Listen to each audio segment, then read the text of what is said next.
ಶ್ರೀ ಗುರುಭ್ಯೋ ನಮಃ. ಹರಿ ಓಂ. ಅಸ್ಪೃಷ್ಟದೋಷಗಂಧಾಯ ಕಲ್ಯಾಣ ಗುಣಸಿಂಧವೇ ನಮೋ ನಮೋ ಭಕ್ತಮುಕ್ತಿ ದಾಯಿನೇ ಶೇಷಶಾಯಿನೇ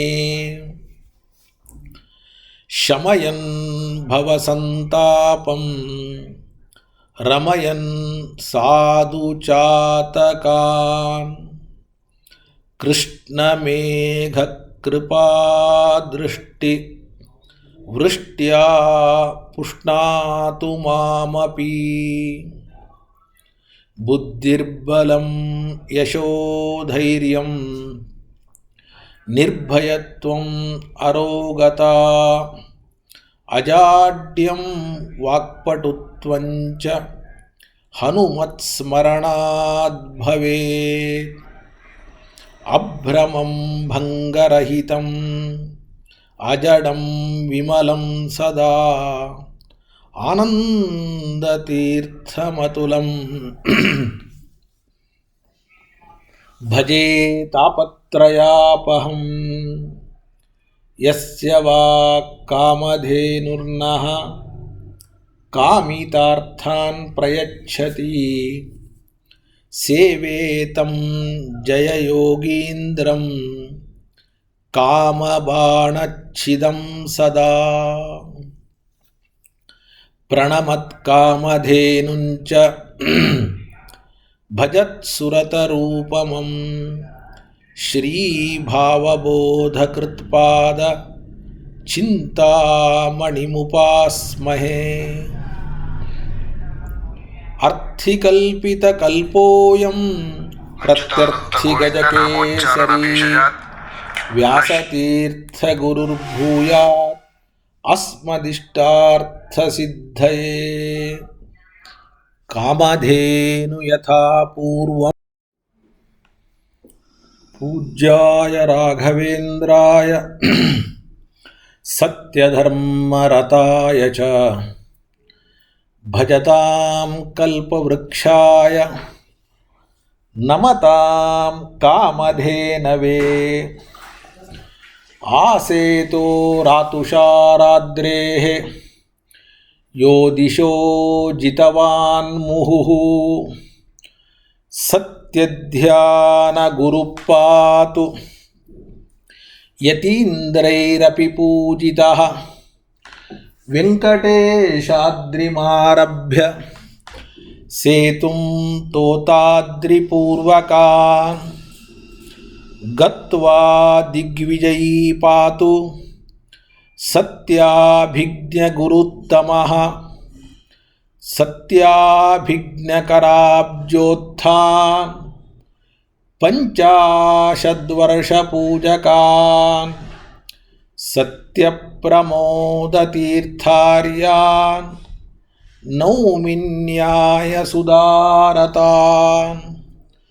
ಆಪಾದಮೌಲಿಪರ್ಯಂತಂ ಗುರುಣಾಂ ಆಕೃತಿಂ ಸ್ಮರೇತ್. ತೇನ ವಿಘ್ನಾಃ ಪ್ರಣಶ್ಯಂತಿ ಸಿದ್ಧ್ಯಂತಿ ಚ ಮನೋರಥಾಃ. ಪೃಥ್ವೀಮಂಡಲಮಧ್ಯಸ್ಥಾಃ ಪೂರ್ಣಬೋಧಮತಾನುಗಾಃ. ವೈಷ್ಣವಾಃ ವಿಷ್ಣುಹೃದಯಾಃ ತಾನ್ ನಮಸ್ತೆ ಗುರೂನ್ ಮಮ. ಶುಭಾನ್ ಧ್ಯಾಯಂತಿ ಏಕಾಮಾನ್ ಗುರುದೇವ ಪ್ರಸಾದಜಾನ್. ಇತರಾನ್ ಆತ್ಮಪಾಪೋತ್ಥಾನ್ ತೇಷಾಂ ವಿದ್ಯಾ ಫಲಿಷ್ಯತಿ. ಸೃಷ್ಟಿಸ್ಥಿತ್ಯಪ್ಯಯೇಹ ನಿಯತಿದೃಶಿತಮೋ ಬಂಧಮೋಕ್ಷಾಶ್ಚ ಯಸ್ಮಾತ್. ಅಸ್ಯ ಶ್ರೀ ಬ್ರಹ್ಮರುದ್ರ ಪ್ರಭೃತಿ ಸುರನರ ದ್ವಿಷಶತ್ರುತ್ಮಕಸ್ಯ ವಿಷ್ಣೋರ್ವ್ಯಸ್ತಾಃ ಸಮಸ್ತಾಃ सकलगुणनिधिः सर्वदोषव्यपेतः पूर्णानन्दो व्ययो यो गुरुरपि परमः चिन्तयेतं महान्तम्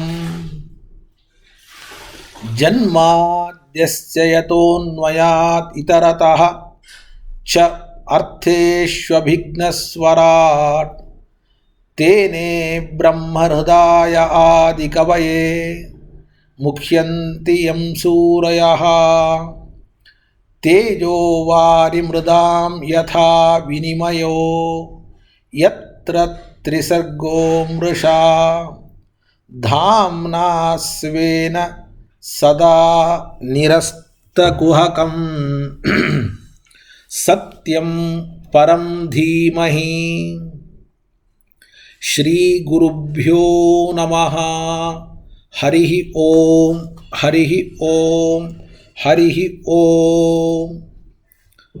ಶ್ರೀಮದ್ಭಾಗವತದ ಚತುರ್ಥ ಸ್ಕಂದದ 22ನೇ ಅಧ್ಯಾಯದ 39ನೇ ಶ್ಲೋಕದಿಂದ ತಿಳಿದುಕೊಳ್ಳುವ ಪ್ರಯತ್ನವನ್ನು ಮಾಡೋಣ. ಮೋಕ್ಷದ ಸ್ವರೂಪವನ್ನು ಸನಕಾದಿಗಳು ಪೃಥುರಾಜನಿಗೆ ಉಪದೇಶವನ್ನು ಮಾಡ್ತಾ ಇದ್ದಾರೆ. ನಯತ್ರ ನಿದ್ರಾ ಮೂರ್ಛಾವ ನಾರ್ಥದೃಕ್ ನ ಮನೋರಥಃ ನಯತ್ರ ನಿದ್ರಾ ಮೂರ್ಛಾವ ನಾರ್ಥದೃಕ್ ನ ಮನೋರಥಃ ನಾನುವೃತ್ತಿಃ ನ ಪ್ರಳಯಃ ನಾನುವೃತ್ತಿರ್ನ ಪ್ರಳಯಃ ತದ್ಬ್ರಹ್ಮ ವಿಜಿತಾತ್ಮನಃ ತದ್ಬ್ರಹ್ಮ ವಿಜಿತಾತ್ಮನಃ. ಮುಕ್ತ ನಿಯಾಮಕನಾದ ಪರಮಾತ್ಮನ ಬಳಿ ಜೀವನಿಗೆ, ಜೀವ ಮುಕ್ತನಾಗಿ ಬಿಟ್ಟರೆ, ಮುಕ್ತ ನಿಯಾಮಕನಾದ ಪರಮಾತ್ಮನ ಬಳಿ ಇದ್ಬಿಟ್ರೆ ಅವನಿಗೆ ಸಂಸಾರಾವಸ್ಥೆಯಲ್ಲಿ ಇದ್ದಾಗ ಸುಷುಪ್ತಾವಸ್ಥೆ, ಮೂರ್ಛಾವಸ್ಥೆ, ಜಾಗ್ರದವಸ್ಥೆ, ಸ್ವಪ್ನಾವಸ್ಥೆ, ಜೀವನ್ಮುಕ್ತಾವಸ್ಥೆ, ಹೀಗೆ ಬೇರೆ ಬೇರೆ ಬೇರೆ ಬೇರೆ ತರಹದ ಅವಸ್ಥೆಗಳಿತ್ತು. ಆದರೆ ಈ ಎಲ್ಲ ಅವಸ್ಥೆಗಳು ಕೂಡ ಮುಕ್ತ ನಿಯಾಮಕನಾದ ಪರಮಾತ್ಮನ ಬಳಿ ಹೋಗುವವರೆಗೂ, ಯಾವಾಗ ಮುಕ್ತ ನಿಯಾಮಕ ಪರಮಾತ್ಮನ ಬಳಿಗೆ ಹೋದ್ನೋ ಆಗ ಇವನಿಗೆ ಸುಷುಪ್ತಾವಸ್ಥೆಯೂ ಇಲ್ಲ, ಮೂರ್ಛಾವಸ್ಥೆಯೂ ಇಲ್ಲ, ಜಾಗ್ರದವಸ್ಥೆಯೂ ಇಲ್ಲ, ಸ್ವಪ್ನಾವಸ್ಥೆಯೂ ಇಲ್ಲ, ಜೀವನ್ಮುಕ್ತಾವಸ್ಥೆಯೂ ಇಲ್ಲ, ಪ್ರಳಯ ಇಲ್ಲ. ಆ ಮನೋನಿಗ್ರಹವನ್ನು ಮಾಡಿಕೊಂಡಿರುವಂತಹ ಜ್ಞಾನಿಗೆ ಆ ಜೀವನ ಸ್ವರೂಪವನ್ನು ಆನಂದಪೂರ್ಣವಾಗಿ ಮಾಡುವುದಕ್ಕೆ ಪರಮಾತ್ಮ ಲಭ್ಯನಾಗ್ತಾ ಇದ್ದಾನೆ. ಇಲ್ಲಿ ಒಂದು ಶಬ್ದಕ್ಕೆ ಅನುವೃತ್ತಿ, ನಾನು ವೃತ್ತಿ ಅಂತ ಶಬ್ದ ಇದೆ. ಆ ಶಬ್ದಕ್ಕೆ ಅರ್ಥ ಸ್ಪಷ್ಟ ಇಲ್ಲ. ಜೀವನ್ಮುಕ್ತಿ ಅಂತ ಅರ್ಥ. ನೋಡಿ, ಅನುವೃತ್ತಿ ಅನ್ನೋ ಶಬ್ದಕ್ಕೆ ಜೀವನ್ಮುಕ್ತಿ ಅಂತ ಈ ಅರ್ಥವನ್ನು ಶ್ರೀಮದಾಚಾರ್ಯರು ಶಬ್ದ ನಿರ್ಣಯ ಎನ್ನುವಂತಹ ಪ್ರಮಾಣವನ್ನು ಕೊಟ್ಟು ಸಮರ್ಥನೆಯನ್ನು ಮಾಡ್ತಾರೆ. ಅನುವೃತ್ತಿ ಅಂದರೆ ಜ್ಞಾನಿಗಳು ಜೀವನ್ಮುಕ್ತಿಯನ್ನು ಅನುವೃತ್ತಿ ಎನ್ನುವುದಾಗಿ ಕರೀತಾರೆ. ಅನುವೃತ್ತಿರಿತಿ ಪ್ರಾಜ್ಞೈಃ ಅನುವೃತ್ತಿರಿತಿ ಪ್ರಾಜ್ಞೈಃ ಜೀವನ್ಮುಕ್ತಿರುದೀರ್ಯತೆ ಜೀವನ್ಮುಕ್ತಿರುದೀರ್ಯತೆ ಇತಿ ಶಬ್ದ ನಿರ್ಣಯೇ.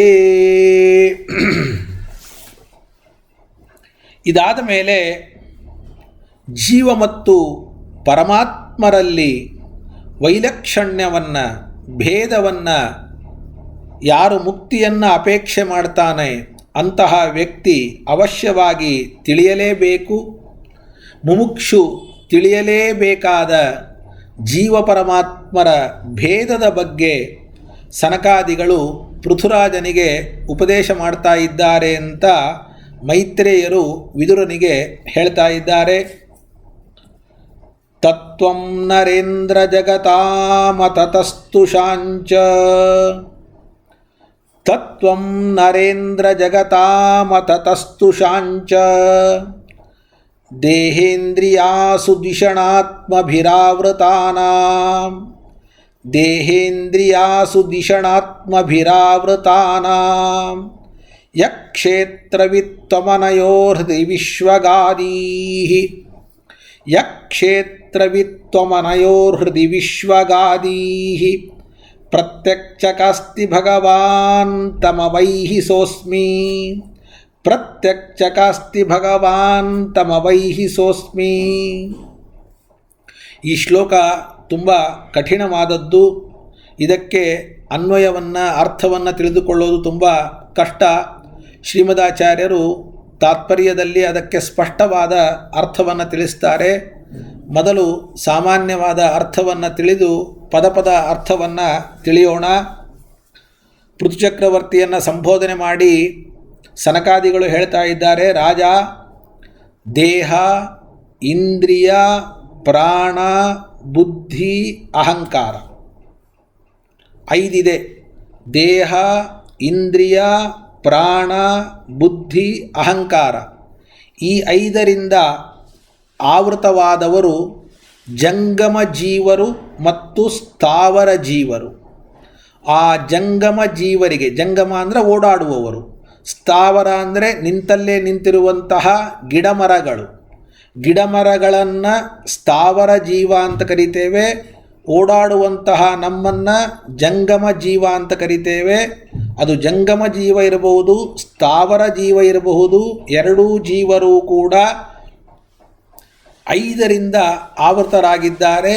ದೇಹ, ಇಂದ್ರಿಯ, ಪ್ರಾಣ, ಬುದ್ಧಿ, ಅಹಂಕಾರಗಳಿಂದ ಆವೃತರಾಗಿದ್ದಾರೆ.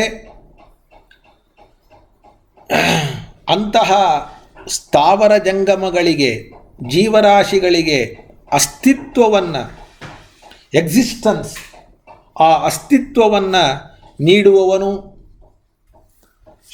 ಅವ್ಯಕ್ತಾದಿ ರೂಪವಾದ ಕ್ಷೇತ್ರವನ್ನು ತಿಳಿದವನು, ಯಾರು ಎಲ್ಲರ ಒಳಗೆ ಪ್ರಕಾಶಿಸ್ತಾನೋ ಅಂಥವನೇ ಭಗವಂತ. ನೀನು ಈ ಜಂಗಮ ಸ್ಥಾವರ ಜಂತುಗಳಲ್ಲಿ ಒಬ್ಬ. ಪರಮಾತ್ಮ ಹೇಳುವ ಮಾತು, ನೀನು ಜಂಗಮ ಸ್ಥಾವರ ಜಂತುಗಳಲ್ಲಿ ಒಬ್ಬ. ಆದರೆ ನಾನು ದುಃಖಭಾಜನನಾಗಿದ್ದೇನೆ, ನಿನ್ನ ಹೃದಯದಲ್ಲಿ ಮಾತ್ರ ನೀನು ಇರ್ತಿದಿ. ಅಂತಹ ಜೀವನೆಂದು ನಿನ್ನನ್ನು ನೀನು ತಿಳಿ. ನಾನೂ ಕೂಡ ಜೀವನೇ ಅಂತ ಹೇಳ್ತಾನೆ ಪರಮಾತ್ಮ. ಹೇಗೆ ಸಾಧ್ಯ ನೋಡಿ, ನಾನೂ ಜೀವ, ನೀನೂ ಜೀವ. ಆದರೆ ಪರಮಾತ್ಮ ಹೇಳುವಾಗ ನಾವಿಬ್ಬರೂ ಜೀವ ಅಂತ ಹೇಳಲಿಲ್ಲ, ನೀನೂ ಜೀವ ನಾನೂ ಜೀವ ಅಂತ ಸಪ್ರೇಟಾಗಿ ಹೇಳಿಕೊಂಡ. ಅದರ ಒಂದು ಅಭಿಪ್ರಾಯವನ್ನು ಸ್ವಲ್ಪ ನಿಧಾನವಾಗಿ ನೋಡಿಕೊಳ್ಳೋಣ. ಈ ಒಂದು ಶ್ಲೋಕವನ್ನು ಪರಕೀಯರು, ಎಲ್ಲ ವ್ಯಾಖ್ಯಾನಕಾರರು ಕೂಡ ಅದ್ವೈತ ಪರವಾಗಿ ವ್ಯಾಖ್ಯಾನವನ್ನು ಮಾಡಿದ್ದಾರೆ. ಯಾಕೆ ಅಂತ ಕೇಳಿದರೆ, ಸೋಸ್ಮಿ ಅಂತಿದೆ ಕೊನೆಯಲ್ಲಿ, 40ನೇ ಶ್ಲೋಕದ ಕೊನೆ ನೋಡಿ, ಸೋಸ್ಮಿ. ಆ ಸೋಸ್ಮಿ ಅನ್ನುವಂತಹ ಶಬ್ದಕ್ಕೆ ನಾನೇ ಅವನಾಗಿದ್ದೇನೆ, ಸಹ ಅಸ್ಮಿ, ಅವನೇ ನಾನು, ನಾನೇ ಅವನು. ಹಾಗಾದರೆ ನಾನೇ ಆ ಭಗವಂತ ಅಂತ ತಿಳಿ ಎನ್ನುವುದಾಗಿ ಸನಕಾದಿಗಳು ಉಪದೇಶವನ್ನು ಮಾಡಿದ್ದಾರೆ. ಈ ಶ್ಲೋಕ ಜೀವ ಮತ್ತು ಪರಮಾತ್ಮರಿಗೆ ಅಭೇದವನ್ನು ಹೇಳ್ತದೆ ಅಂತ ಒಬ್ಬರು, ಅಥವಾ ಜೀವನು ಭಗವಂತನ ಶರೀರ, ಜೀವ, ಆದ್ದರಿಂದ ಅವನು ಭಗವದಾತ್ಮಕ ಅಂತ ಒಬ್ಬರ ಅಭಿಪ್ರಾಯವನ್ನು ಪಡ್ತಾರೆ. ಇನ್ನೊಬ್ಬರು ಜೀವ ಪರಮಾತ್ಮನ ಅಂಶ, ಜೀವನು ಪರಮಾತ್ಮನ ನಿತ್ಯ ಅಧಿಷ್ಠಾನ ಅಂತ ಕೆಲವರು ಅಭಿಪ್ರಾಯವನ್ನು ಪಡ್ತಾರೆ. ಸೂರ್ಯ ಮತ್ತು ಸೂರ್ಯನ ಕಿರಣಗಳಿಗೆ ಏನು ಸಂಬಂಧ ಇದೆಯೋ ಹಾಗೆ ಪರಮಾತ್ಮ ಜೀವಾತ್ಮರಿಗೆ ಅಂಶಾಂಶಿ ಭಾವ ಸಂಬಂಧ ಇದೆ ಅಂತ ಕೆಲವರ ವ್ಯಾಖ್ಯಾನ. ಇನ್ನು ಕೆಲವರು ಜೀವ ಸ್ವರೂಪತಃ ಪರಮಾತ್ಮನಿಗಿಂತ ಭಿನ್ನವಾದರೂ ಕೂಡ ಅವನ ಅಧೀನನಾದ ಪ್ರಯುಕ್ತ ಅಭಿನ್ನ ಅಂತ ಹೇಳ್ತಾರೆ. ಆದರೆ ಈ ಎಲ್ಲ ವ್ಯಾಖ್ಯಾನಗಳು ಅಂದರೆ ಯಾವುದೇ ವ್ಯಾಖ್ಯಾನದಲ್ಲಿಯೂ ಕೂಡ ಅದ್ವೈತದ ಸಂಸ್ಕಾರ ಇದೆ. ಆದರೆ ಈ ಯಾವ ವ್ಯಾಖ್ಯಾನವೂ ಕೂಡ ಸರಿಯಾದದ್ದಲ್ಲ ಅಂತ ಆಚಾರ್ಯರು ತತ್ವನಿರ್ಣಯದ ಮಾತನ್ನು ಉದಾಹರಣೆ ಮಾಡಿ ಈ ಶ್ಲೋಕಕ್ಕೆ ಸರಿಯಾದ ವ್ಯಾಖ್ಯಾನವನ್ನು ಮಾಡ್ತಾ ಇದ್ದಾರೆ. ಸರ್ವಸತ್ತಾ ಪ್ರದತ್ವಾತ್ತು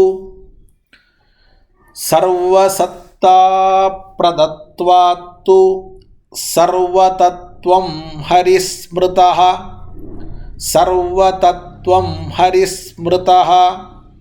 ಸರ್ವತ್ರ ವಿತತತ್ವಾದ್ವಾ ಸೋಹಂ ತ್ವಮಿತಿ ಚೋಚ್ಯತೆ.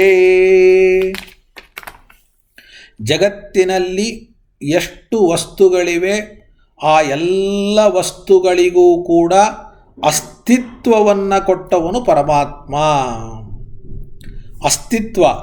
ಅಸ್ತಿತ್ವ ಅಂದರೆ ಇಂಗ್ಲೀಷ್ನಲ್ಲಿ ಹೇಳಬೇಕು ಅಂದರೆ ಎಕ್ಸಿಸ್ಟೆನ್ಸ್,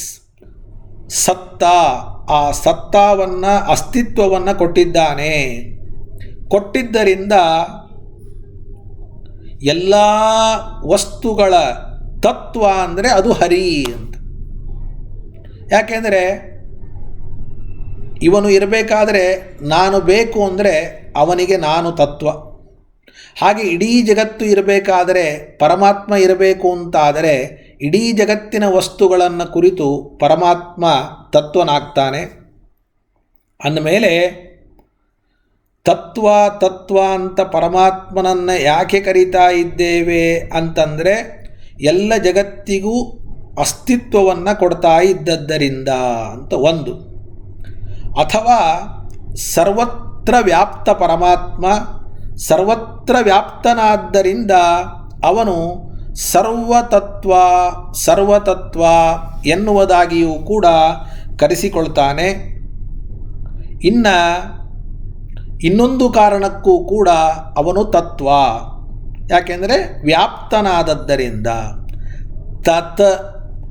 ತತ ವಿತತ ಇವೆಲ್ಲವೂ ಕೂಡ ವ್ಯಾಪ್ತಿಯನ್ನು ಹೇಳುವ ಶಬ್ದ. ತತನಾದದ್ದರಿಂದ ಸ್ವಾರ್ಥೆ ತ್ವಪ್ರತ್ಯಯ ಬಂದು ವ್ಯಾಪ್ತನಾದದ್ದರಿಂದ ತತ್ವ. ಹೀಗೆ ನಾವು ತತ್ವ ಶಬ್ದಕ್ಕೆ ವ್ಯಾಖ್ಯಾನವನ್ನು ಮಾಡ್ತಾ ಇದ್ದದ್ದರಿಂದ ಸೋಹಮಸ್ಮಿ, ತತ್ವಮಸಿ ಇವೇ ಮೊದಲಾದಂತಹ ಶ್ರುತಿಗಳ ವಿರೋಧಕ್ಕೆ ಅವಕಾಶ ಅಂತನ್ನುವಂಥದ್ದು ಇಲ್ಲ. ಯಾಕೆ ಅಂದರೆ ಪರಮಾತ್ಮ ಮತ್ತು ಜೀವರಿಗೆ ಅಭೇದ ಇದ್ದದ್ದಕ್ಕೆ ಸೋಸ್ಮಿ ತತ್ವಮಸಿ ಅನ್ನುವ ಶ್ರುತಿಗಳು ಹೊರಟಿವೆ. ಅವನೇ ನಾನು, ನಾನೇ ಅವನು ಅನ್ನುವುದಕ್ಕಾಗಿ ಅಂತ ಮಾತ್ರ ಸರ್ವಥಾ ತಿಳಿಯತಕ್ಕಂಥದ್ದು ಅಲ್ಲ.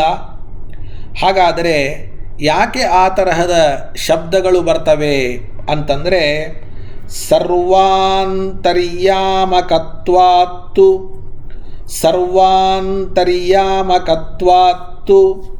ನ ಜೀವಾತ್ಮತ್ವತೋ ಹರಿಃ ಇತಿ ತತ್ವನಿರ್ಣಯೇ. ಪರಮಾತ್ಮ ಇವನು ಸರ್ವಾಂತರ್ಯಾಮಿ. ಪರಮಾತ್ಮ ಸರ್ವಾಂತರ್ಯಾಮಿ ಆದದ್ದರಿಂದ ಸೋಹಂ ಅನ್ನೋ ಶಬ್ದಕ್ಕೇನರ್ಥ ಅಂದರೆ ಆದಿತ್ಯನಲ್ಲಿ ಅಂತರ್ಗತನೇ ನನ್ನ ಅಂತರ್ಯಾಮಿ ಅಂತರ್ಥ. ಹೊರತಾಗಿ ಎಲ್ಲರೂ ಒಂದು ಅಂತಲ್ಲ. ಆದಿತ್ಯನಲ್ಲಿ ಯಾರು ಅಂತರ್ಗತರೋ ಅವರು ನನ್ನಲ್ಲಿ ಅಂತರ್ಗತರು. ನನ್ನ ಅಂತರ್ಯಾಮಿ ಆದಿತ್ಯಾಂತರ್ಯಾಮಿ ಒಂದು ಅಂತ ಅಭಿಪ್ರಾಯವೇ ಹೊರತಾಗಿ ನಾನು ಭಗವಂತ ಒಂದು ಅಂತೂ ಅಲ್ಲ, ಆದಿತ್ಯನಲ್ಲಿರುವ ಭಗವಂತ ಒಂದು ಅಂತೂ ಕೂಡ ಸರ್ವಥಾ ಅರ್ಥ ಅನ್ನುವಂಥದ್ದು ಇಲ್ಲ. ಹೀಗೆ ಅಂತರ್ಯಾಮಿಗಳಿಗೆ ಐಕ್ಯವನ್ನು ಹೇಳಬೇಕೇ ಹೊರತಾಗಿ ಜೀವನ ಸ್ವರೂಪನಾದದ್ದರಿಂದ ಐಕ್ಯವನ್ನು ಸರ್ವಥಾ ಹೇಳಲಿಕ್ಕೆ ಹೋಗಬಾರದು ಅನ್ನುವುದಾಗಿ ತತ್ವನಿರ್ಣಯ ಗ್ರಂಥದಲ್ಲಿ ಹೇಳಿದೆ. ಇನ್ನು ಈ ಶ್ಲೋಕದ ಅರ್ಥವನ್ನು ಸ್ವಲ್ಪ ಪದಗಳನ್ನು ಬಿಡಿಸಿ ಮಾಡ್ಕೋಬೇಕು. ಅನ್ವಯವನ್ನು ಯಾವ್ಯಾವ ಪದಗಳ ಜೊತೆಗೆ ಮಾಡ್ಕೋಬೇಕು ಅನ್ನೋದನ್ನು ನೋಡಬೇಕು. ಯಹ ಕ್ಷೇತ್ರವಿತ ತ್ವಮನಯೋ ಹೃದಿ ವಿಶ್ವಗಾದೀಹಿ ಪ್ರತ್ಯಕ್ಷಕಾಸ್ತಿ ಭಗವಾನ್ ತಮವೈಹಿ ಸೋಸ್ಮಿ ಅನ್ನುವುದಾಗಿ ಒಂದು ವಾಕ್ಯ ಇದೆ. 2ನೇ ಲೈನು, 40ನೇ ಶ್ಲೋಕದ 2ನೇ ಲೈನ್ ಇದೆ.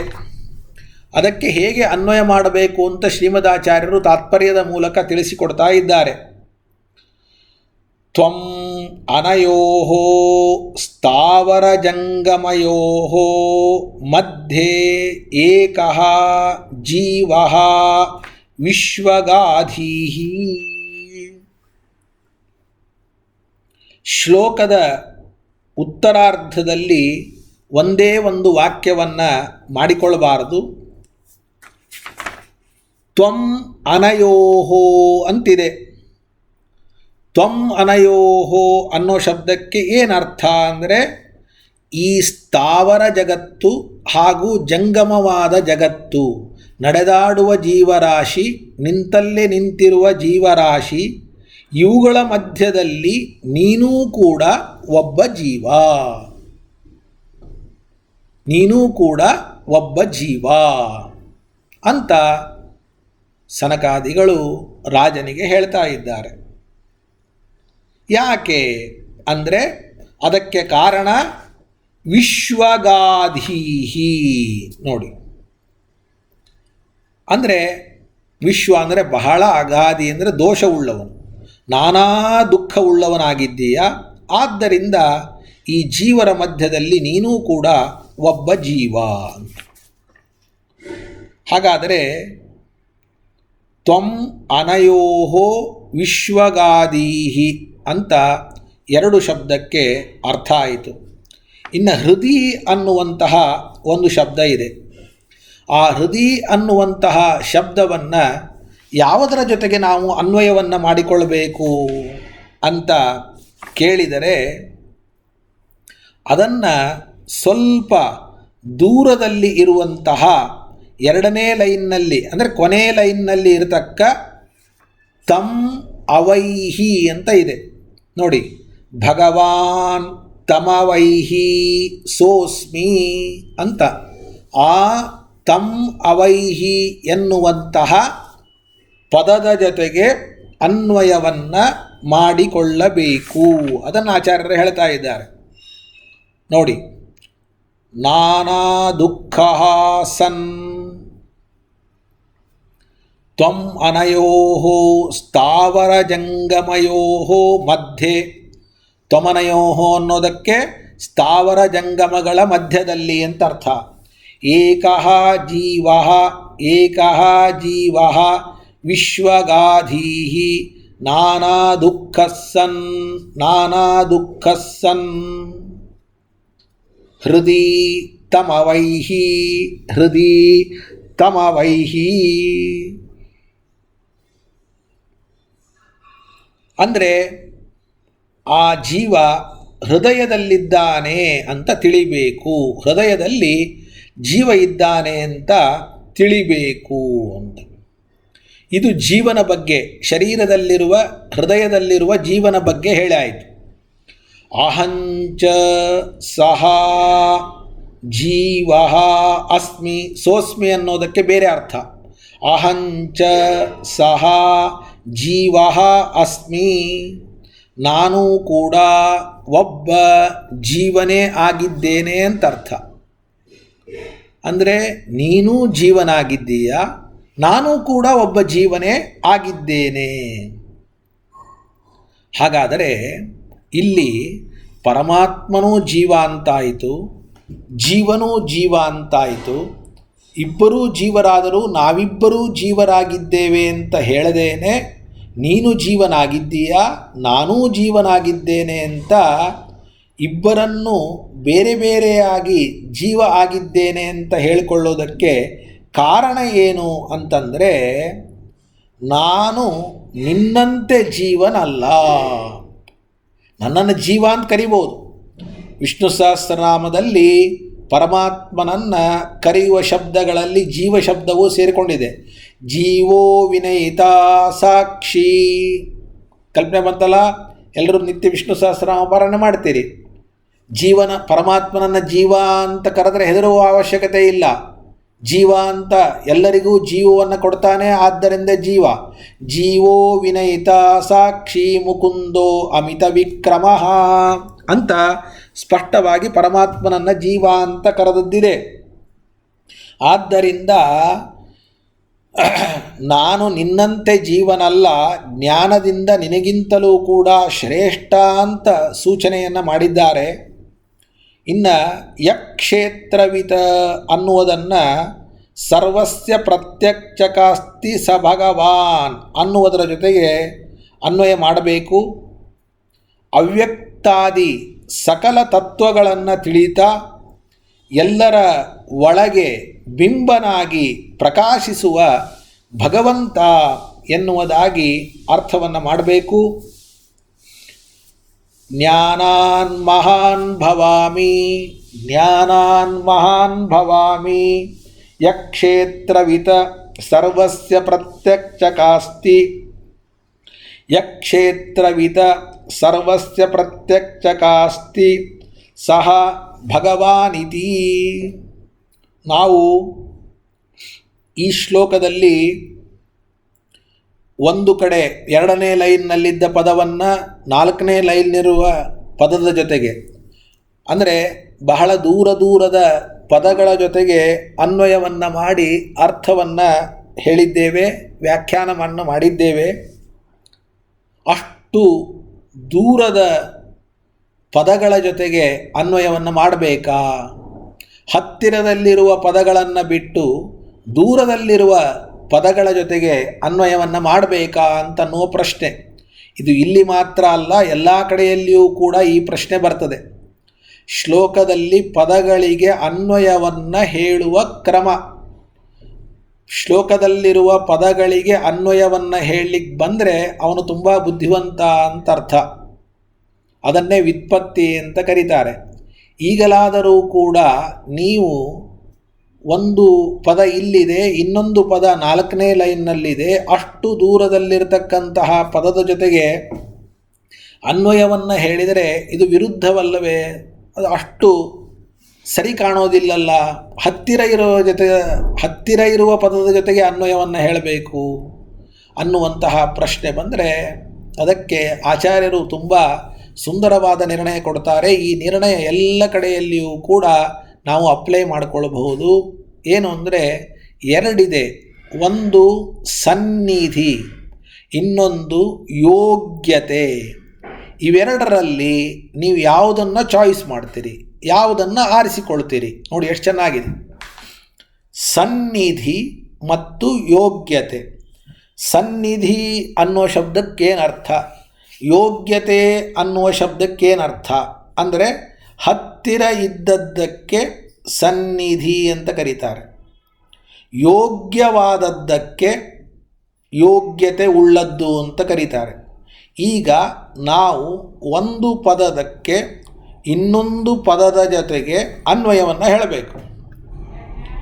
ಒಂದು ಪದಕ್ಕೆ ಇನ್ನೊಂದು ಪದದ ಜೊತೆಗೆ ಅನ್ವಯವನ್ನು ಹೇಳಬೇಕು.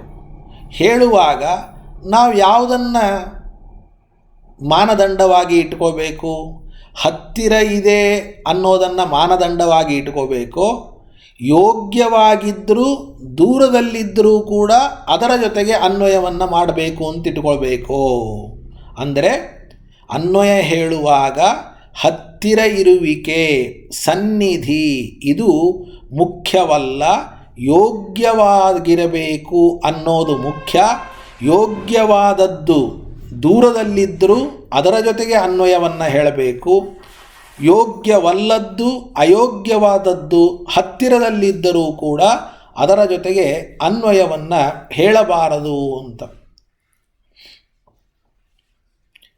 ಎಷ್ಟೋ ಸಂದರ್ಭದಲ್ಲಿ ಈ ತರಹ ಪ್ರಸಂಗ ಬಂದಾಗ ನಾನು ಒಂದು ಉದಾಹರಣೆಯನ್ನು ಕೊಟ್ಟದ್ದಿದೆ.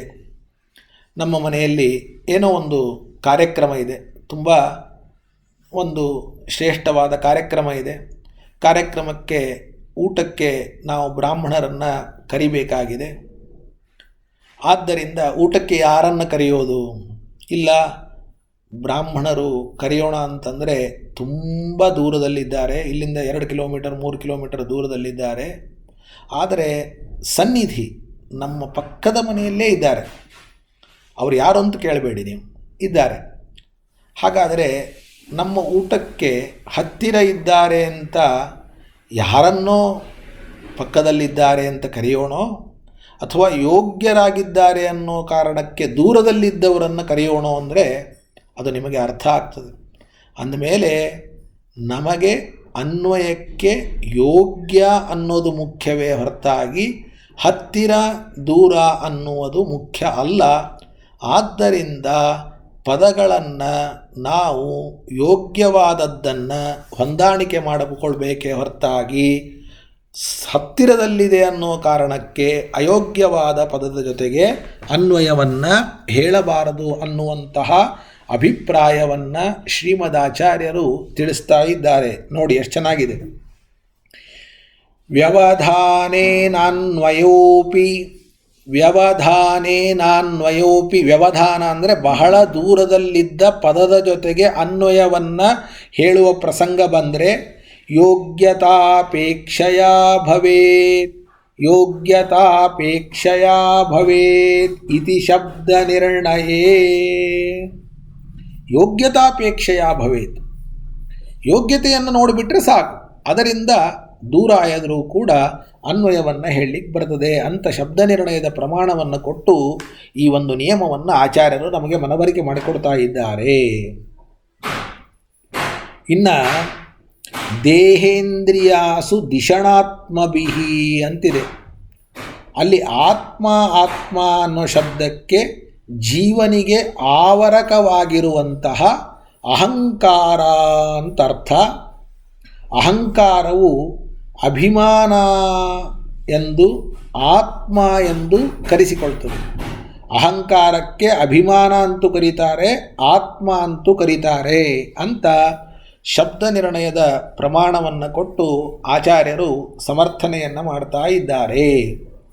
ಅಭಿಮಾನಸ್ತ್ವಹಂಕಾರ ಆತ್ಮ ಚ ಇತ್ಯಭಿಧೀಯತೆ ಇತಿ ಚ. ಇದಾದ ಮೇಲೆ 41ನೇ ಶ್ಲೋಕ. ಇದು ಕೂಡ ಅದ್ವೈತ ಪರವಾಗಿ ವ್ಯಾಖ್ಯಾನ ಮಾಡಿದಂತೆ ಕಾಣ್ತದೆ, ಪುರುಷ ಸೂಕ್ತವನ್ನು ಇಟ್ಟುಕೊಂಡು. ಆದರೆ ಪುರುಷ ಸೂಕ್ತದಲ್ಲಿ ಪುರುಷ ಏವ ಇದಂ ಸರ್ವಂ, ನೋಡಿ, ಇದಂ ಸರ್ವಂ ಪುರುಷ ಏವ, ಈ ಎಲ್ಲ ಜಗತ್ತು ಪರಮಾತ್ಮನೇ ಅನ್ನುವುದಾಗಿ ನಾವು ಪರಮಾತ್ಮನಿಗೂ ಜಗತ್ತಿಗೂ ಈ ಮಾತನ್ನು ಕೇಳಿ ಅಭೇದವನ್ನು ಹೇಳ್ತೇವೆ. ಆದರೆ ಜಗತ್ತಿಗೂ ಪರಮಾತ್ಮನಿಗೂ ಅಭೇದವನ್ನು ಮಾತ್ರ ಚಿಂತನೆಯನ್ನು ಮಾಡಬಾರದು, ಭೇದವೇ ಇದೆ ಅನ್ನುವುದಾಗಿ ಪೃಥುಚಕ್ರವರ್ತಿಗೆ ಸನಕಾದಿಗಳು ಉಪದೇಶವನ್ನು ಮಾಡ್ತಾ ಇದ್ದಾರೆ. ಯಸ್ಮಿನ್ನಿದಂ ಸದಸದಾತ್ಮತಯಾ ವಿಭಾತಿ, ಯಸ್ಮಿನ್ ಇದಂ ಸದಸದಾತ್ಮತಯಾ ವಿಭಾತಿ ಮಾಯಾ ವಿವೇಕ ವಿಧುತಿ ಸ್ರಜಿವಾ ಹಿ ಬುದ್ಧಿ ಸ್ರಜಿವಾ ಹಿ ಬುದ್ಧಿ ತಂ ನಿತ್ಯ ಮುಕ್ತ ಪರಿಶುದ್ಧ ವಿಬುದ್ಧ ತತ್ವ ತಂ ನಿತ್ಯ ಮುಕ್ತ ಪರಿಶುದ್ಧ ವಿಬುದ್ಧ ತತ್ವ ಪ್ರತ್ಯೂಢ ಕರ್ಮ ಕಲಿಲ ಪ್ರಕೃತಿಂ ಪ್ರಪದ್ಯೆ ಪ್ರತ್ಯೂಢ ಕರ್ಮ ಕಲಿಲಂ ಪ್ರಕೃತಿಂ ಪ್ರಪದ್ಯೆ. ಯಾವ ಪರಮಾತ್ಮನಲ್ಲಿ ಈ ಮೂರ್ತ ಅಮೂರ್ತ ರೂಪವಾದ ಪ್ರಪಂಚ ಇದೆ, ಆದರೆ ಆ ಮೂರ್ತಾಮೂರ್ತ ಪ್ರಪಂಚಕ್ಕೂ ಪರಮಾತ್ಮನಿಗೂ ಭೇದವೇ ಇದೆ. ದೇವರಲ್ಲಿ ಜಗತ್ತಿದೆ, ಜಗತ್ತಿನಲ್ಲಿ ದೇವರಿದ್ದಾನೆ. ಆದರೆ ದೇವರಲ್ಲಿ ಜಗತ್ತು ಇದ್ದಾಗ ದೇವರು ಜಗತ್ತು ಒಂದು ಅಂತ ಅಭೇದ ತೋರಿದರೂ ಕೂಡ ಆ ತೋರಿಕೆ ಹಗ್ಗವನ್ನು ನೋಡಿ ಹಾವು ಅಂತ ತಿಳಿದರೆ ಹೇಗೆ ಭ್ರಮವೋ, ಹಾಗೆ ದೇವರನ್ನು ನೋಡಿ ಜಗತ್ತು ಅಂತ ತಿಳಿಯೋದು ಕೂಡ ಭ್ರಮವೇ. ಮಾಯಾ ಎನಿಸುವ ಜ್ಞಾನ ಮತ್ತು ಪ್ರಪಂಚಗಳ ಸ್ವರೂಪ ವಿವೇಚನೆ ಮಾಡಿದಾಗ ಅದು ದೂರ ಆಗ್ತದೆ. ಯಾವುದು ಪ್ರಪಂಚ, ಯಾವುದು ಪರಮಾತ್ಮ ಅಂತ ಅರ್ಥ ಮಾಡಿಕೊಂಡ್ರೆ ಆಗ ಪರಮಾತ್ಮನನ್ನೇ ಪ್ರಪಂಚ, ಪರಮಾತ್ಮನೇ ಪ್ರಪಂಚವೇ ಪರಮಾತ್ಮ ಎನ್ನುವ ಐಕ್ಯ ಜ್ಞಾನ ಯಾವ ಕಾರಣಕ್ಕೂ ಕೂಡ ಬರಲಿಕ್ಕೆ ಸಾಧ್ಯ ಇಲ್ಲ. ಅವನು ಪರಮಾತ್ಮ, ಅವನು ನಿತ್ಯ ಮುಕ್ತ, ನಿತ್ಯ ಶುದ್ಧ, ನಿತ್ಯ ಸರ್ವಜ್ಞ, ತತ್ವರೂಪ ಆಗಿದ್ದಾನೆ. ಹಾಗಾದರೆ ಅಂತಹ ಪರಮಾತ್ಮ ಜಗತ್ತಾಗಲಿಕ್ಕೆ ಹೇಗೆ ಸಾಧ್ಯ? ಕರ್ಮದಿಂದಲೂ ಪ್ರಕೃತಿಯಿಂದಲೂ ದೂರನಾದ ಜ್ಞಾನಾನಂದಾತ್ಮಕವಾದ ಶರೀರವುಳ್ಳವನು ಪರಮಾತ್ಮ. ಹೀಗೆ ಎಲ್ಲ ಜೀವರಿಂದ ವಿಲಕ್ಷಣನಾದ ಪರಮಾತ್ಮನನ್ನು ನಾವು ಶರಣು ಹೊಂದಬೇಕು. ಹಾಗಾದರೆ ಪುರುಷ ಸೂಕ್ತದಲ್ಲಿ ಪುರುಷ ಏವ ಇದಂ ಸರ್ವಂ ಅಂತ ಹೇಳಿದಾಗ ಈ ಮೂರ್ತಾಮೂರ್ತ ಪ್ರಪಂಚ ಸ್ವರೂಪನೇ ಪರಮಾತ್ಮ ಎನ್ನುವ ಭ್ರಮೆ ಬರಲಿಕ್ಕೆ ಅವಕಾಶ ಇದೆ. ಈ ಜಗತ್ತೇ ದೇವರು, ದೇವರೇ ಜಗತ್ತು ಅಂತ. ಯಾಕೆಂದರೆ ಪುರುಷ ಏವ ಇದಂ ಸರ್ವಂ ಅಂತ. ಆದರೆ ಜ್ಞಾನವನ್ನು, ಪ್ರಕೃತಿಯನ್ನು ಮಾಯಾ ಮಾಯಾ ಅಂತ ಕರೀತಾರೆ.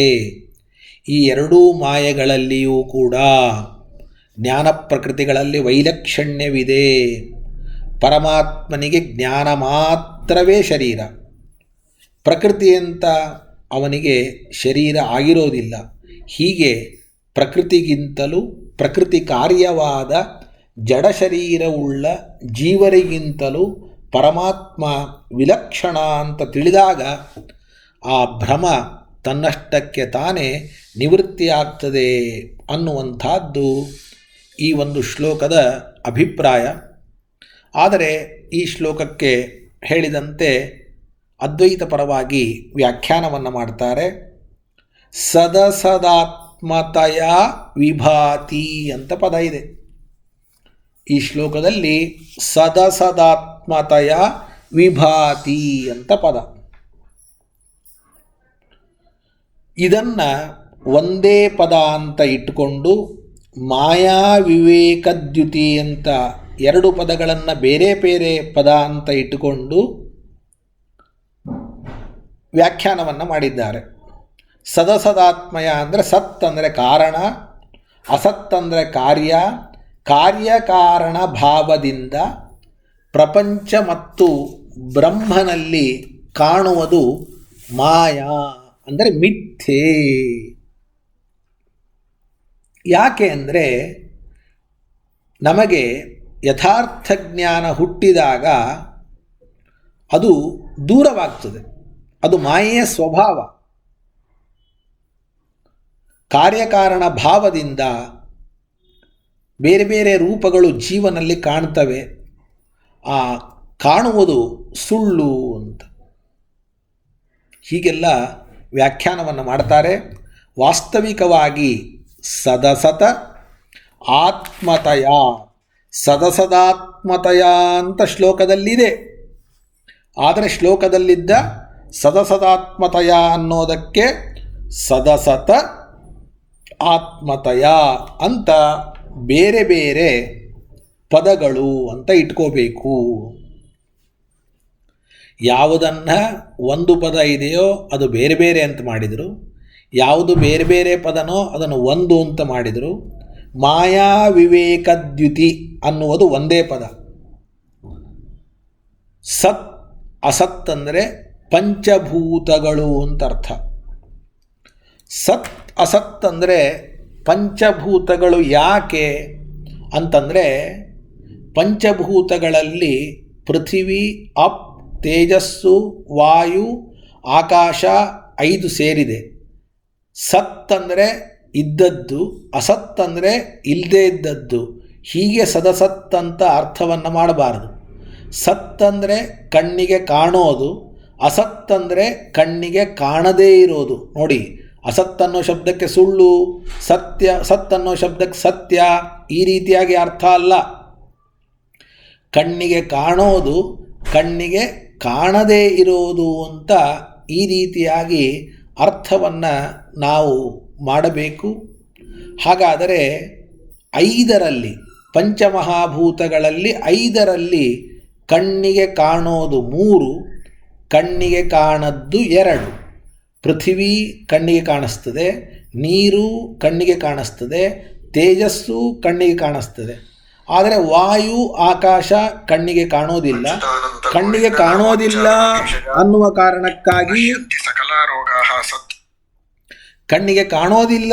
ಕಾರಣಕ್ಕಾಗಿ ನಾವು ಅದನ್ನು ಏನಂತ ಕರಿಬೇಕು? ಅಸತ್ ಅಂತ. ಕಣ್ಣಿಗೆ ಕಾಣ್ತದೆ ಅನ್ನುವ ಕಾರಣಕ್ಕಾಗಿ ಸತ್ಯ ಅಂತ ಕರಿಬೇಕು ಅಂತ ಈ ರೀತಿಯಾಗಿ ಸದಸತ್ ಅನ್ನುವಂತಹ ಶಬ್ದಕ್ಕೆ ಪಂಚಮಹಾಭೂತಗಳು.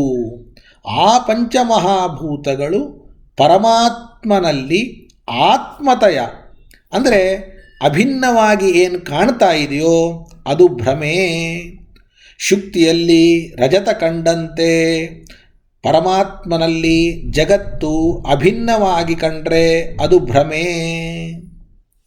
ಒಂದು ಜ್ಞಾನ ಭ್ರಮೆ ಅಂತಾಗಬೇಕಾದರೆ ಆ ಜ್ಞಾನದಲ್ಲಿ ಕಾಣುವಂತಹ 2 ವಸ್ತುಗಳಲ್ಲಿ ಒಂದು ವಸ್ತು ಸುಳ್ಳೇ ಆಗಿರಬೇಕು ಅನ್ನುವ ನಿಯಮ ಇಲ್ಲ.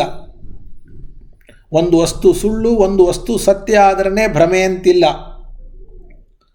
2 ವಸ್ತುಗಳಲ್ಲಿ 2 ವಸ್ತುಗಳ ಅಭೇದ ಅಥವಾ ಸಂಬಂಧ ಅದು ಸುಳ್ಳಾದರೂ ಸಾಕು, ವಸ್ತುವೇ ಸುಳ್ಳಾಗಬೇಕು ಅಂತಿಲ್ಲ. ಈಗಲಾದರೂ ಕೂಡ ಬ್ರಹ್ಮ ಜಗತ್ತು ಎರಡೂ ಸತ್ಯ, ಆದರೆ ಬ್ರಹ್ಮನಲ್ಲಿ ಜಗತ್ತಿನ ಅಭೇದ, ಜಗತ್ತಿನಲ್ಲಿ ಬ್ರಹ್ಮದ ಅಭೇದ ಮಾತ್ರ ಅದು ಸುಳ್ಳು ಅಂದಮೇಲೆ ಈ ರೀತಿಯಾಗಿಯೂ ಕೂಡ ಭ್ರಮವನ್ನು ಕೂಡಿಸ್ಲಿಕ್ಕೆ ಬರುತ್ತೆ.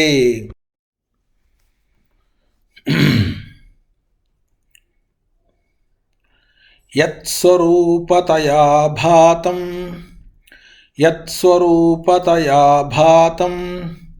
ಅಜ್ಞಾನಾಂ ಗಗನಾದಿಕಂ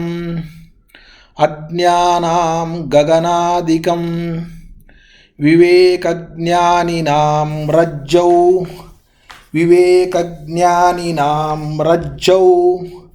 ಸರ್ಪಮಾವದ್ವಿಧೂಯತೆ.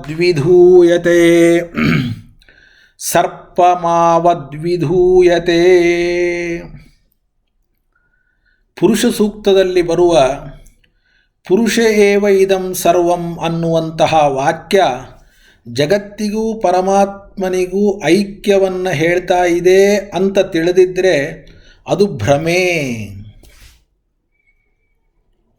ಯಾರು ಆ ಶ್ರುತಿಯನ್ನು ಸರಿಯಾಗಿ ಅರ್ಥ ಮಾಡಿಕೊಳ್ಳೋದಿಲ್ಲ ಅಂಥವರಿಗೆ ಮಾತ್ರ ಆ ತರಹದ ಅರ್ಥ ಆಗ್ತದೆ. ಅಜ್ಞಾನಿಗಳು ಮಾತ್ರ ಆಕಾಶಾದಿ ಪಂಚಭೂತಗಳು ಅಥವಾ ಜಗತ್ತು ಪರಮಾತ್ಮನಿಂದ ಅಭಿನ್ನ ಅಂತ ಭ್ರಾಂತಿಗೆ ಒಳಗಾಗ್ತಾರೆ. ಯಾರಿಗೆ ಪರಮಾತ್ಮನ ಸ್ವರೂಪ, ಜಗತ್ತಿನ ಸ್ವರೂಪ ಚೆನ್ನಾಗಿ ಗೊತ್ತಿದೆಯೋ ಅಂತಹ ವಿವೇಕಿಗಳು ಅದನ್ನು ಭ್ರಮ ಅಂತ ತಿಳಿತಾರೆ. ಹಗ್ಗದಲ್ಲಿ ಹಾವನ್ನು ಕಾಣುವಂತೆ ನಾವು ಪರಮಾತ್ಮನಲ್ಲಿ ಜಗತ್ತನ್ನು ಭ್ರಮಿಸಿದ್ದೇವೆ ಅಂತ ತಿಳಿತಾರೆ ಹೊರತಾಗಿ ಇದು ಸತ್ಯ, ಯಥಾರ್ಥ, ಪರಮಾತ್ಮನೇ ಜಗತ್ತು, ಜಗತ್ತೇ ಪರಮಾತ್ಮ ಅಂತ ಮಾತ್ರ ಸರಿ ತಿಳಿಲಿಕ್ಕೆ ಸಾಧ್ಯ ಅನ್ನುವಂಥದ್ದು ಇಲ್ಲ. ಯಾಕೆ ಅಂದರೆ ಪ್ರಕೃತಿ ಬಂಧರಹಿತನಾದ ಆ ಭಗವಂತನನ್ನು ನಾವು ನಿತ್ಯ ಮುಕ್ತ ಅನ್ನುವುದಾಗಿ ಭಜಿಸಬೇಕು. ಈ ಜಗತ್ತು ಪ್ರಕೃತಿಯ ಬಂಧಕ್ಕೆ ಸಿಲುಕಿದೆ. ಅನಾದಿ ಕಾಲದಿಂದ ಅನಂತ ಕಾಲದವರೆಗೂ ಪ್ರಕೃತಿಯ ಬಂಧವೇ ಇಲ್ಲದೇ ಇರುವವನು ಪರಮಾತ್ಮ. ಅಂದಮೇಲೆ ಪ್ರಕೃತಿ ಬಂಧದಲ್ಲಿ ಸಿಲುಕಿದ ಜಗತ್ತಿಗೂ ಪ್ರಕೃತಿಯ ಸಂಬಂಧವೇ ಇಲ್ಲದೇ ಇರುವ ಪರಮಾತ್ಮನಿಗೂ ಹೇಗೆ ತಾನೇ ನಾವು ಐಕ್ಯವನ್ನು ಹೇಳಲಿಕ್ಕೆ ಸಾಧ್ಯ? ಬೆಂಕಿ ನೀರಿಗೆ ಐಕ್ಯವನ್ನು ಹೇಳಲಿಕ್ಕಾಗ್ತದಾ? ಕಪ್ಪು ಬಿಳಿಗೆ, ಕಾಗೆ ಹಂಸಕ್ಕೆ ಐಕ್ಯವನ್ನು ಹೇಗೆ ಹೇಳಲಿಕ್ಕೆ ಸಾಧ್ಯವಿಲ್ಲವೋ ಹಾಗೆ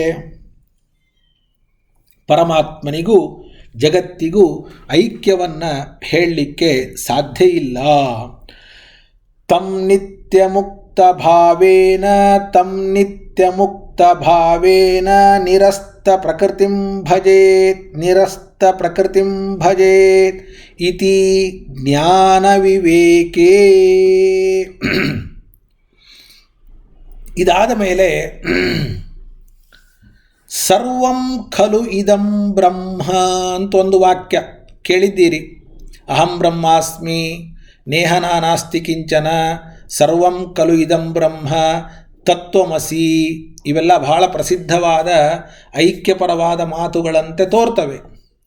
ಸರ್ವಂ ಖಲು ಇದಂ ಬ್ರಹ್ಮ ಅಂದರೆ ಎಲ್ಲವೂ ಕೂಡ ಬ್ರಹ್ಮಸ್ವರೂಪ ಅಂತ ಏನು ತಿಳಿತೇವೆ ಅದು ಭ್ರಾಂತಿಯೇ.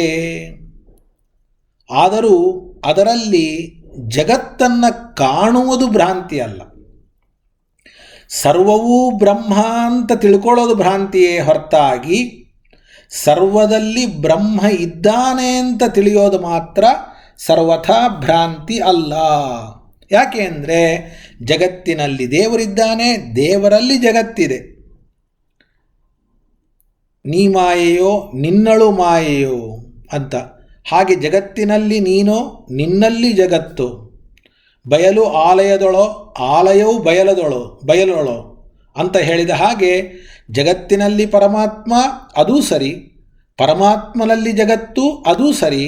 ಆದರೆ ಜಗತ್ತು ಪರಮಾತ್ಮ ಎರಡು ಒಂದು ಅನ್ನೋದು ಮಾತ್ರ ಯಾವ ಕಾರಣಕ್ಕೂ ಕೂಡ ಸರಿಯಲ್ಲ. ನ ಭ್ರಾಂತಿರ್ಜಗತೋ ದೃಷ್ಟಿ ನ ಭ್ರಾಂತಿರ್ಜಗತೋ ದೃಷ್ಟಿ ನ ಭ್ರಾಂತಿ ಹರಿದರ್ಶನಂ ನ ಭ್ರಾಂತಿ ಹರಿದರ್ಶನಂ ಅನ್ಯೋನ್ಯಾತ್ಮತಯಾ ದೃಷ್ಟಿ ಅನ್ಯೋನ್ಯಾತ್ಮತಯಾ ದೃಷ್ಟಿ ಭ್ರಾಂತಿರಿತ್ಯವಧಾರ್ಯತಾಂ ಭ್ರಾಂತಿರಿತ್ಯವಧಾರ್ಯತಾಂ ಇತಿ ಚ. ಅಂದಮೇಲೆ ದೇವರು ಜಗತ್ತಿನಲ್ಲಿ ಇದ್ದದ್ದು ಯಥಾರ್ಥ, ಜಗತ್ತು ದೇವರಲ್ಲಿ ಇದ್ದದ್ದು ಯಥಾರ್ಥ. ಆದರೆ ಜಗತ್ತೇ ದೇವರು, ದೇವರೇ ಜಗತ್ತು ಅನ್ನೋದು ಮಾತ್ರ ಯಾವ ಕಾರಣಕ್ಕೂ ಕೂಡ ಯಥಾರ್ಥ ಅನ್ನುವುದು ಅಲ್ಲ ಅನ್ನುವುದನ್ನು ಹೇಳಿ ಆಮೇಲೆ ಈ ಶ್ಲೋಕದಲ್ಲಿ ಮಾಯಾ ವಿವೇಕ ವಿಧುತಿ ಅಂತ ಬಂದಿದೆ. ಆ ಮಾಯಾ ಅನ್ನೋ ಶಬ್ದಕ್ಕಂತೂ ನೂರಾರು ಬಾರಿ ನೀವು ಅರ್ಥವನ್ನು ಕೇಳಿದ್ದೀರಿ. ಅದನ್ನೇ ಮತ್ತೆ ವರಾಹ ಪುರಾಣದ ಮಾತನ್ನು ಕೊಟ್ಟು ಆಚಾರ್ಯರು ಸಮರ್ಥನೆಯನ್ನು ಮಾಡ್ತಾ ಇದ್ದಾರೆ.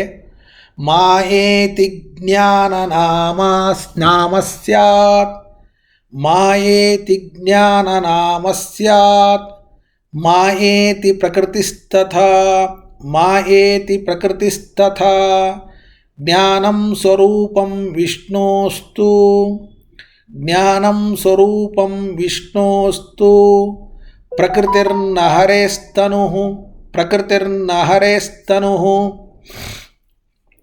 ಏವಂ ವಿವೇಕಿನೋ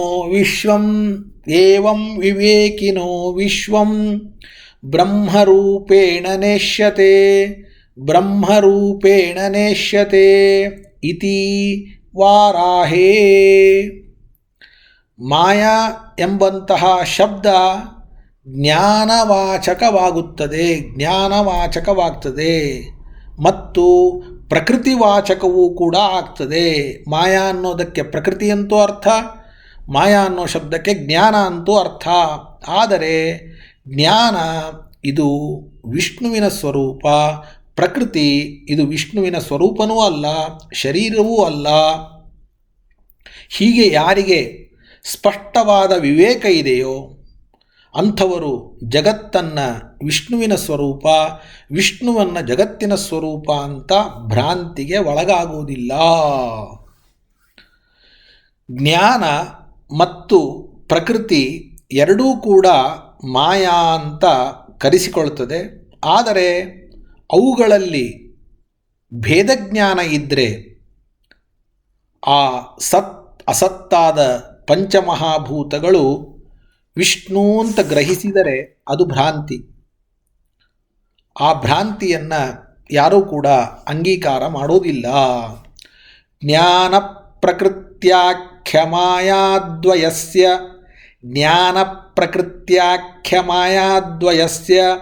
ವಿವೇಕಜ್ಞಾನಾತ್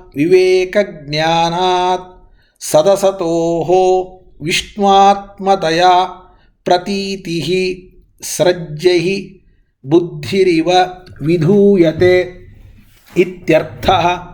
ಜ್ಞಾನಪ್ರಕೃತ್ಯಾಖ್ಯ ಮಾಯಾದ್ವಯಸ್ಯ ವಿವೇಕಜ್ಞಾನಾತ್ ಸದಸತೋಃ ವಿಷ್ಣುವಾತ್ಮತಯಾ ಪ್ರತೀತಿಃ ಸೃಜ್ಯೈಃ ಬುದ್ಧಿರಿವ ವಿಧೂಯತೆ ಇತ್ಯರ್ಥಃ. ಅಂದಮೇಲೆ ವಿವೇಕ ಇದ್ದವನಿಗೆ ಇದು ಭ್ರಾಂತಿ ಅಂತ ನಿರ್ಧಾರ ಆಗೇ ಬಿಡ್ತದೆ. ಪಂಚಭೂತಾತ್ಮಕಂ ದೇಹಂ ವಿಷ್ಣೋ ಪಶ್ಯಂತೆ ಯೋಗಿನಃ ತಥಾ ನ ಯೋಗಿರಾದ್ಧಾಂತೋ ಜ್ಞಾನಂ ದೇಹೋ ಯತೋ ಹರೇಃ ಇತಿ ಷಾಡ್ಗುಣ್ಯೇ. ಪಂಚಭೂತಾತ್ಮಕವಾದ ದೇಹವನ್ನು ವಿಷ್ಣು ಸ್ವರೂಪ ಅಂತ ಅಯೋಗಿಗಳು ತಿಳಿತಾರೆ. ಯೋಗಿಗಳು ಮಾತ್ರ ಈ ದೇಹವನ್ನು ವಿಷ್ಣು ಸ್ವರೂಪ, ಈ ಜಗತ್ತನ್ನು ವಿಷ್ಣು ಸ್ವರೂಪ ಅಂತ ತಿಳಿಯೋದಿಲ್ಲ. ಯಾಕೆಂದರೆ ಭಗವಂತನ ಶರೀರ ಅದು ಜ್ಞಾನರೂಪ ಅಂತ ಷಾಡ್ಗುಣ್ಯ ಗ್ರಂಥದಲ್ಲಿ ಹೇಳಿದ್ದಾರೆ. ಪರಮಾತ್ಮ ಹಾಗೂ ಜಗತ್ತು ಎರಡನ್ನೂ ಕೂಡ ಮನಸ್ಸು ಗ್ರಹಿಸ್ತದೆ. ಆದರೆ ಪ್ರಪಂಚ ಕೂಡಿಸು, ಬರ್ತೀನಿ 10 ನಿಮಿಷ ಕೂಡಿಸು, ಎಲಿ ಬಿಟ್ಟು ಕೂಡಿಸು, ಬರ್ತೀನಿ.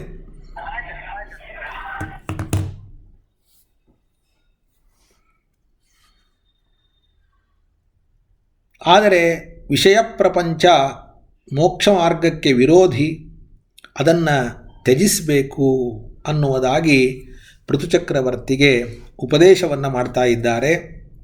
ಯತ್ಪಾದ ಪಂಕಜ ಪಲಾಶ ವಿಲಾಸ ಭಕ್ತ್ಯಾ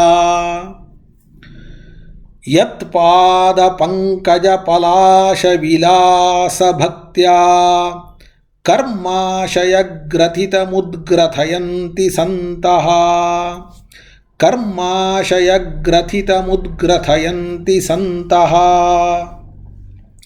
ತತ್ವಂ ನ ತದ್ದ್ವಿಮತಯೋಪಿ ವಿರುದ್ಧ ಮಾರ್ಗ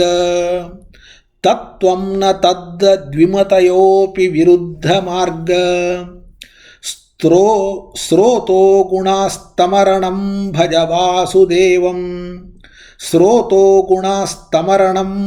ವಾಸುದೇವಂ.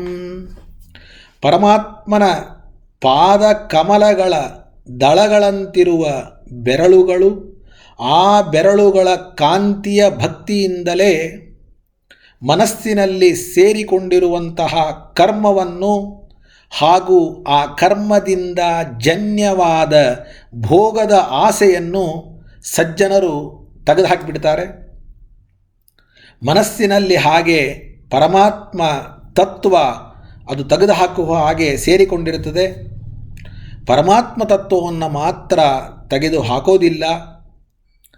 ಆದರೆ ಒಮ್ಮೊಮ್ಮೆ ಸಂಸಾರ ಪ್ರವಾಹದಲ್ಲಿ ವಿಷಯ ಭೋಗಗಳ ಜೊತೆಗೆ ನಾವು ಪರಮಾತ್ಮನನ್ನು ಕೂಡ ಗ್ರಹಿಸ್ತೇವೆ. ಒಂದು ಕಡೆ ಪರಮಾತ್ಮ, ಇನ್ನೊಂದು ಕಡೆ ವಿಷಯ, ಒಂದು ಕಡೆ ವಿಷಯ, ಒಂದು ಕಡೆ ಪರಮಾತ್ಮ, ಹೀಗೆ ಎರಡು ಮನಸ್ಸು ಹೊಯ್ದಾಡ್ತಾ ಇರ್ತದೆ.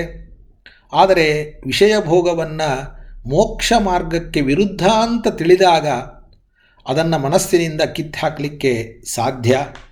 ಆದರೆ ಪರಮಾತ್ಮನ ತತ್ವವನ್ನು ಕಿತ್ತಾಕೋದಲ್ಲ. ಅಂತಹ ಪರಮಾತ್ಮನಾದ ವಾಸುದೇವನನ್ನು ನೀನು ಶರಣು ಹೊಂದಬೇಕು ಎನ್ನುವುದಾಗಿ ಹೇಳ್ತಾರೆ.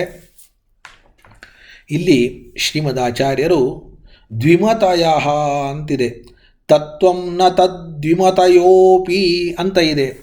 ಆ ದ್ವಿಮತಯ ಅನ್ನೋ ಶಬ್ದಕ್ಕೇನರ್ಥ ಅಂದರೆ, ದ್ವಿಮತಯ ಜಗತಿ ಭಗವತಿ ಚ ಪ್ರತೀತಿಯುಕ್ತಾ ಅಪಿ ಭಕ್ತಿ ವಿಶೇಷತ್ವಾತ್ ತತ್ವಂ ನ ಉದ್ಗ್ರಥಯಂತಿ. ಜಗತ್ತಿನಲ್ಲಿಯೂ ಭಗವಂತನಲ್ಲಿಯೂ ಮನಸ್ಸುಳ್ಳವರಾದರೂ ಕೂಡ, ಅಂದರೆ ಯಾವಾಗಲೂ ಭಗವಂತನನ್ನು ಆಲೋಚಿಸುವವರು ಒಮ್ಮೆ ವಿಷಯಾಸಕ್ತಿಯನ್ನು ತೋರ್ತಾರೆ. ಆದರೆ ಇಂಥವರೂ ಕೂಡ ಪ್ರತಿದಿನ ಪ್ರವರ್ಧಮಾನವಾಗುವಂತಹ ಭಕ್ತಿಯ ಪ್ರಭಾವದಿಂದ ವಿಷಯದ ಆಸಕ್ತಿಯನ್ನು ದೂರ ಮಾಡ್ತಾರೆ. ಭಗವದ್ಭಕ್ತಿಯನ್ನು ದೂರ ಮಾಡೋದಿಲ್ಲ. ಯಾಕೆಂದರೆ ಅವರಿಗೆ ಸಂಸಾರದಲ್ಲಿ ಅನುಭವಕ್ಕೆ ಬರುವ ವಿಷಯ ಭೋಗಗಳು ಮೋಕ್ಷ ಮಾರ್ಗಕ್ಕೆ ವಿರೋಧಿ ಅಂತ ಅನ್ನಿಸ್ತದೆ. ಭಕ್ತಿ ಮಾರ್ಗ ಇದು ಮೋಕ್ಷ ಮಾರ್ಗಕ್ಕೆ ವಿರೋಧಿ ಅಂತ ಅನಿಸಲ್ಲ. ಅದಕ್ಕೆ ಭಕ್ತಿಯನ್ನು ಕೈ ಬಿಡಲ್ಲ, ವಿಷಯಾಸಕ್ತಿಯನ್ನು ಕೈ ಬಿಡ್ತಾರೆ. ಸಂಸಾರ ಗುಣಾ ತೇಷಾಂ ವಿರುದ್ಧಾ ಏವ ಪ್ರತೀಯಂತೆ ಯತಃ ಎನ್ನುವುದಾಗಿ.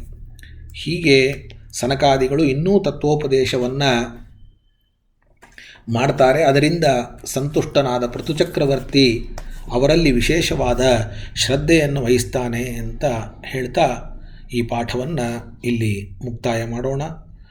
ಸಮರ್ಪ್ಯ ಕೃತ್ಯಾನಿ ಕೃತೀಕೃತಾನಿ ವ್ಯಾಸಾಯ ಭೂಮ್ನೆ ಸುಕೃತಾನಿ ತಾವತ ಕರಿಷ್ಯಮಾಣಾನಿ ಚ ತಸ್ಯ ಪೂಜಾಂ ಸಂಕಲ್ಪಯಾಮಾಸ ಸಶುದ್ಧ ಬುದ್ಧಿ.